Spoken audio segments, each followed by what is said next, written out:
देश के एकमात्र नारीवादी ग्रामीण न्यूज़ चैनल का समर्थन करने के लिए हमें YouTube पर लाइक और सब्सक्राइब करें और वेबसाइट पर सदस्य बने। खबर लहरिया, आपकी खबर आपकी भाषा।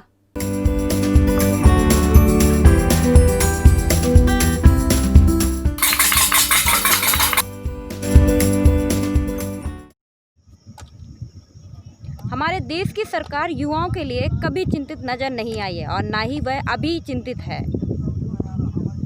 हमारे देश का सबसे ज़्यादा युवा बेरोजगार घूम रहा है। जब से यह सरकार बनी है तब से ना तो कोई वैकेंसियाँ निकली हैं और ना ही युवाओं के लिए कोई रोज़गार मिला है।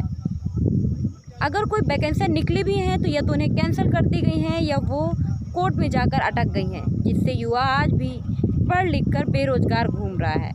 रोजगारी को लेकर बीच में सरकार के कई तरह के बयान भी आए हैं, जिसमें काफ़ी वाद विवाद भी हुआ है। तो आइए हम जानते हैं अपने युवाओं से कि वो अपने भविष्य के बारे में क्या सोच रहे हैं, कैसे उनकी ज़िंदगी गुजरने वाली है। किस चीज़ की तैयारी कर रहे थे अभी तक? शिक्षक भर्ती। कितने दिन से कर रहे थे? 2 साल हो गए। तो अब क्या लग रहा है आपको इस लॉकडाउन? अब ये लग रहा है लॉकडाउन में तो सरकार ने कहा 1 साल वैकेंसी नहीं निकलेगी, तो अब भरोसा नहीं है 1 साल है कि 2 साल है। ये सोचा था कि सरकार जो 69,000 वैकेंसी और कंप्लीट कर देगी, इसके बाद और निकालेगी, जो बच्चे बेरोजगार हैं उनको रोज़गार मिल जाएगा। और 2 साल हुए करते करते तैयारी, तो सरकार को लगा कि निकालनी चाहिए। अब सरकार ने कहा लॉकडाउन की वजह से सरकार घाटे में जा रही है, तो उसने कहा कि 1 साल बाद कोई वैकेंसी नहीं निकली, तो फिर देखते हैं अब आगे क्या होगा। तो क्या लग रहा है कि अब आप क्या करेंगे आगे, कैसे अपनी ज़िंदगी बिताएं? कुछ नहीं है, अब बेरोजगारी तो है ही है, तो बच्चों को पढ़ा पढ़ा के अपना जीवन व्यतीत करेंगे हम कोचिंग जा जाके। तो जो आपने तैयारी की उसमें कितना खर्च हो गया होगा? काफ़ी जगह ऑनलाइन करवाते फॉर्म, जैसे बीएड सुपर टेट या टेट का प्राइमरी जूनियर का तो 1500 रुपये आ जाता है खर्चा। फिर सुपर टेट करवाते हैं तो उसमें भी समथिंग आ जाता है। फिर इसके बाद सेंटर जाता है तो उसका भी खर्चा आ जाता है। तैयारी भी करनी पड़ती है, बुक्स खरीदनी पड़ती है, तो बहुत खर्च हो जाता है। क्योंकि पॉपुलेशन भी बहुत ज़्यादा है, एक सीट के लिए 100 बच्चा लड़ता है, तो फिर ऐसा कुछ नहीं हो पाएगा। क्या लग रहा है युवा हमारा ज़्यादा है और जो वैकेंसियाँ निकलती हैं वो कम होती हैं? हाँ, बहुत ही कम। जैसे कोई वैकेंसी निकली है, जैसे अभी खंड शिक्षा अधिकारी की निकली थी तो उसमें 300 थी, उसमें फॉर्म डाले गए थे 5 लाख।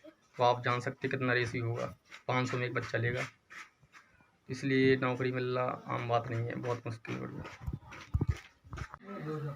आपको क्या लग रहा है कि आपका जो भविष्य है वो किस तरह से हो गया है? तो ये सारा लग रहा है कि सारा बर्बाद है। अभी हाल ये लगता नहीं है कि 1-2 साल कुछ होगा या कोई वैकेंसी निकलेगी या कुछ होगा। ये सब अभी तो सारा बंद है। इसके बाद आगे जो होगा तब देखा जाएगा, अभी ये कुछ पता नहीं है। तो जो पढ़ाई की है या जो तैयारी की है उसमें क्या उम्मीदें थी, कितना पैसा लगा और क्या सोच रहे थे आप लोग? इसमें तो बहुत काफ़ी पैसा लग गया है। भविष्य तो सारा चौपट है, बिल्कुल से क्या दिख रहा है, कुछ नहीं। अभी 1-2 साल तक तो कुछ पता ही नहीं है कि क्या होना है। किस तरह की तैयारी कर रहे थे, क्या रेलवे की तैयारी कर रहे थे। कितने सालों से? 2 साल से। तो कहाँ जाते थे आप तैयारी करने? बांदा में तैयारी कर रहे थे, फिर लॉकडाउन की वजह से फिर घर आना पड़ा। तो बांदा में कैसे रह करके क्या कर रहे थे? रूम लिया था किराए से 1500 रुपये का, और कोचिंग जाते रहते हैं, कोचिंग का किराया लगता है, क्लब में भी लगते हैं थोड़ी बहुत फीस, तो ऐसे 4-5 हज़ार रुपये खर्चे पड़ जाता महीने का। तो जैसे आप कोचिंग कर रहे थे, तैयारी कर रहे थे, तो क्या उम्मीदें थी आपको या आपकी फैमिली को? वैकेंसी आ गई थी, फार्म पड़े हुए थे, सोचा था इस बार हो जाएगा जल्दी, पेपर सरकार करवा देगी, बस उसके बाद ज्वाइनिंग वाइनिंग दे वो निकलती रहे। तो क्या हुआ फिर? अब वो लॉकडाउन की वजह से सब बंद ही हो गया। भविष्य तो अब ऐसे यहाँ पर तो लग ही रहा है कि अंधकार में चला ही गया है, क्योंकि अभी तो कुछ हो ही नहीं रहा है। यहाँ पर भी खर्च चलाना मुश्किल ही पड़ रहा है। यहाँ पर अभी स्टूडेंट हैं तो ट्यूशन भी नहीं मिल रहे हैं, और कोई लॉकडाउन की वजह से पढ़वाने के लिए बच्चों को तैयार ही नहीं है। स्कूल छोटे मोटे पकड़ लेते थे तो स्कूल भी अभी बंद ही चल रहे हैं। अभी ऐसा ही अंधकार में भविष्य जा ही रहा है। आपके क्या सपने थे, क्या लग रहा था आपको कि? ये लग रहा था सर कि जितने जल्दी हो सके जॉब मिल जाए, जो भी मिल जाए अच्छी मिल जाए, मतलब टी की मिल जाए, सी की मिल जाए, जिससे छोटी टीसी इसी कुछ भी मिल जाए, मिल जाना चाहिए कि जीत उम्मीद हमारी। और क्या लग रहा था लॉकडाउन के पहले कि कितने दिन में? लॉकडाउन में ये लग रहा था कि लॉकडाउन से पहले कि पेपर जल्द से जल्द हो जाए, तो उस समय तैयारी भी ठीक ठाक थी। इस समय तैयारी भी डाउन हो गई है, क्योंकि कहीं पे काम वाम नहीं लग रहा, पढ़ाई भी नहीं वैसी हो पा रही है, खर्चे की भी प्रॉब्लम काफ़ी पड़ जाती है। पर अब कैसा फील हो रहा है? अब इसलिए हो रहा है कि बर्बाद हो रहा है समय पूरा, ना तो मजदूरी लग रही है ना ही पढ़ाई हो रही है। घर में भी मतलब कि नहीं कह सकते, क्योंकि घर वाले भी परेशान हैं, वो भी नहीं दे पाते पैसे पूरी पढ़ाई करने के लिए, परेशान है इस कारण से। कौन कौन है आपके घर में? मम्मी है, पापा है, भैया है, बस इतने ही सदस्य हैं। क्या करते हैं? मजदूरी करते हैं, खेती किसानी भी करते हैं। तो क्या लग रहा है कि लॉकडाउन की वजह से अब कैसा कैरियर लग रहा है? लॉकडाउन की वजह से यही लग रहा है कि बर्बाद हो चुके हैं अच्छे से। वैसे तो पढ़ाई वढ़ाई होती रहती थी और मतलब कि खर्चा भी अपना चलता रहता था, मजदूरी करके जैसे पढ़ते भी थे। हमारे डिस्ट्रिक्ट में बेरोजगारों की संख्या लगभग जो है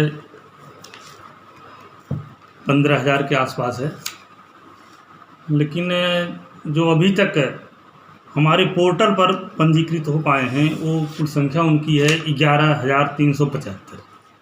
इतने लोग जो है हमारे यहाँ पोर्टल पर पंजीकृत हैं, और इसके लिए हम प्रयास भी करते रहते हैं और पेपर वगैरह में भी निकालते हैं कि लोग अपना पंजीयन रजिस्ट्रेशन करा लें, जिससे आने वाले समय में कोई स्कीम आती है तो उनको इसका लाभ मिल सके।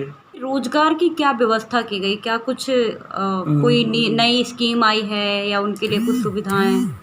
रोजगार की व्यवस्था हमारे सरकार द्वारा इसको पूरे प्रदेश में की जा रही है, और हम लोगों को ये आदेश निर्देश भी वहाँ से मिले हैं कि हम लोग अधिक से अधिक जो है रोज़गार मेले का आयोजन करें, कंपनियों को अपने यहाँ जनपद पर यहीं पर लोकल स्तर पर बुलाएं उन्हें, और बच्चों को भी बुला करके उन्हें लोकल स्तर पर ही जो है भर्ती दिलवा करके उन्हें जॉब प्रोवाइड करवाएं।